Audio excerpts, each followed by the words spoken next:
Welcome back, Modified Crew. I'm your daily driver, Mark Herman, and today we are going to address the exhaust system, which I never told you about, and the air conditioning system, which I also never told you about. So, without further ado, let's go ahead and get started on that right now.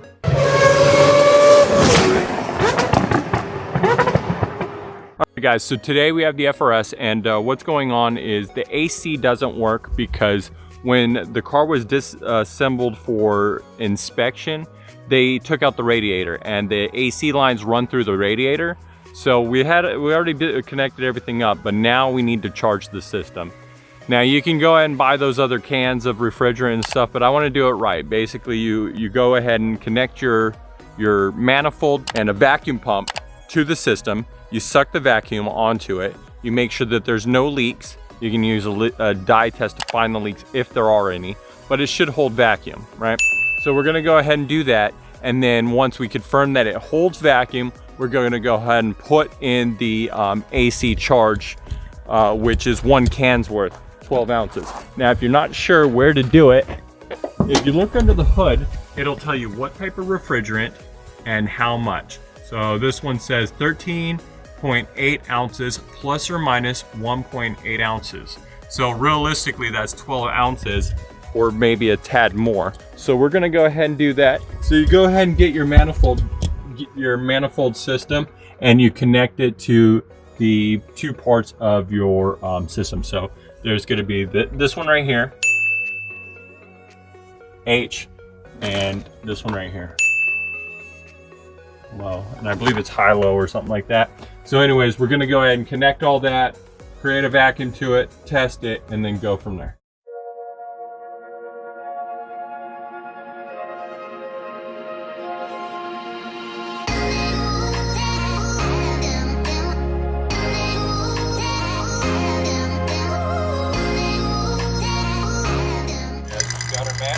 We got our vacuum pump going. We got our manifold gauges all hooked up. Basically, we're going to run this for about 45 minutes and just make sure that we get all the moisture out of the system. So we're going to go and run this. After 45 minutes, we're going to go ahead and put the refrigerant in and test it out from that point.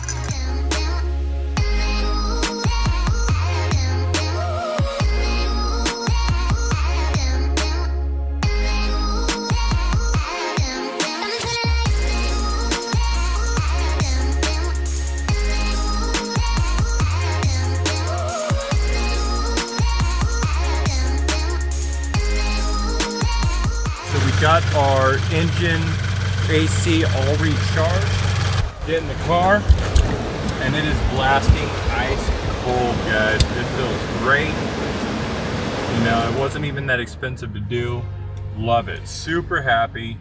Super pleased with the results. So anyways, yeah, I mean, I got all these things off Amazon. Link's gonna be in the description below. But if you're gonna be doing a few of them, I wouldn't say professional quality, but if you're going to be doing them at home, you know, your friends or your own cars or anything like that at a reasonable price, it's worth just buying the equipment. I mean, those other cans aren't going to do as good of a job, and if you shop smart, you buy it once and then you have the tool for the rest of your life, as long as you take care of it. If you're going to do it more than once, let's say you have a leak and have to do it again, there you go, it'll pay for itself. So the TPMS sensor light is coming on. It kicked on, you know, on a test drive not too long ago. So I want to go ahead and get that resolved. After that is done, all the issues with this car will be completely resolved. It'll have no pending issues. I have to get it done by CHP. Then we'll be good to go for modification after we get its inspection for CHP and get its plates. The next day. So basically we got the inspection going on tomorrow with the CHP. They're going to inspect the car for any stolen parts or anything like that, but they specified on the notes before you show up, make sure you have no tinted windows or anything like that. So I believe they're also going to be looking for illegal modifications. And the bad thing is our FRS has been running an illegal exhaust, okay? So the deal is we had no cats before, but I corrected that. The other problem is they straight pipe right here. This is all straight pipe and there's no muffler. So I checked California law, and I was checking just for the decibel level just to make sure. However, you need to have a muffler, so this straight pipe is not going to work. So fortunately for me, I had the exhaust that came with the car, right? But the problem is I don't have a welder, and I don't know exactly how it's going to be able to butt up. So, you know, logically speaking, we just buy a catback exhaust system. But me waiting to the last minute didn't realize that I would even be dealing with this. So I bought what's called like it's like a exhaust butt clamp or whatever, and basically it's allowing you to mate. So hopefully, what I'm thinking is I just cut out the old exhaust and then apply the new exhaust with this clamp. So we're gonna go and do that right now and cross our fingers and hopefully this works.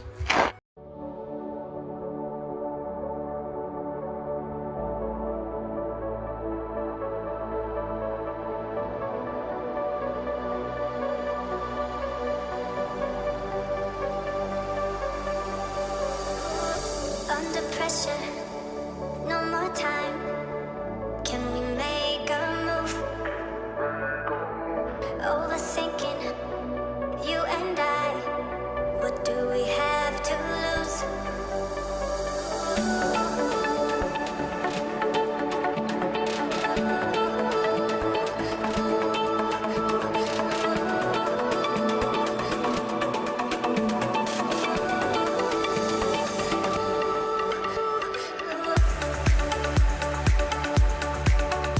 So I got the old exhaust put in, however we have a major problem.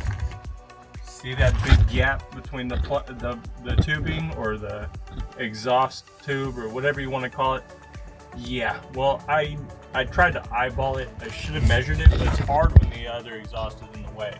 So that's not going to work. Also, the clamp I ordered is not large enough. I ordered a 2-inch and it's actually 2 1/4. So I have plans in the works to see if I can pick up an exhaust tonight. Unfortunately, for the sake of budget, it's going to be a stock exhaust, which really sucks because I'm sure it's going to suck as far as, you know, how it sounds. I waited 6 weeks for this day, so I don't want to take any chances. So I'm trying to revert the car exactly back to stock and have nothing hang up, especially having too loud of an exhaust. So I'm just gonna go and see if I can find the exhaust. Let's do that now. All right guys, so basically here's what happened. So when they cut out the exhaust to straight pipe it and weld on the straight pipe, they cut out more off of the actual muffler part that I had. So when I made the cut, I didn't have enough exhaust pipe to get to the muffler, so they cut more out than I actually was given. So anyways, needless to say, I have to go out and buy exhaust. I found one, it's 50 bucks. I have to go to another city to do it, so we're on our way right now. It's getting dark. I might have to install it tonight in the dark just to get it done because my inspection is tomorrow, and if I don't have it installed or if I'm late, I have to wait a long time. I already waited 6 weeks for this appointment. So it's a really big deal and very important. So with that being said, let's go ahead and get that exhaust and hopefully everything goes well. Nice car. What's the retail on one of those? More than you can afford, pal. Ferrari.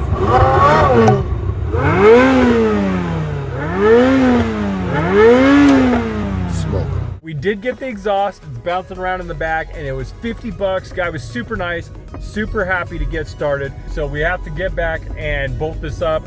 I probably don't know if I'll be able to record it just because it is dark, but I do got to get this done. So far we're doing good. Car's going to be stock and then hopefully we pass tomorrow. So fingers crossed. I'll see you in the next part. All right guys, that's going to be it for today's episode. I had to go ahead and install the exhaust system without recording it because I'm under the gun here. We got to get that, we got to get the exhaust and everything taken care of.